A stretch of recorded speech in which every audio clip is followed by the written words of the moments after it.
Okay, you should be on page 8 of your class packet. And basically what we're going to do is learn a new theorem, which most of you should know, this theorem. And then we're going to do some practice problems involving this theorem. So basically, the theorem is just telling us that a triangle, all three of the angles add up to 180 degrees. So you would say the measure of angle A plus the measure of angle B plus the measure of angle C should all equal 180 in the end. Again, you should already know that a triangle adds up to 180. So we're going to use that information to solve these three examples. So the first one, let's see. It says we have to find what x and y is using the triangle angle theorem.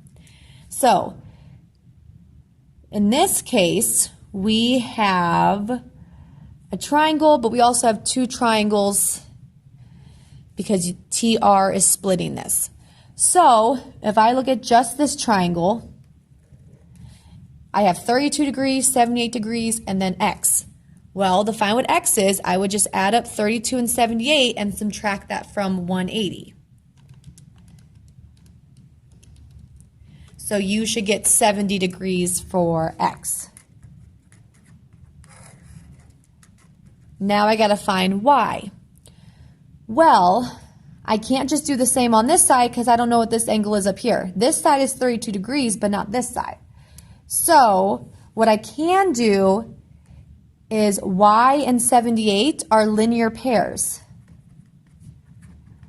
Remember, when you have two angles on the same line that are split, they are linear pairs, which means they add up to 180.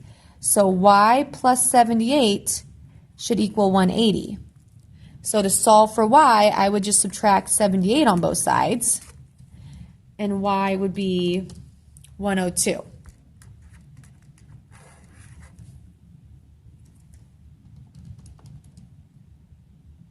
So there's my x and y for the first one.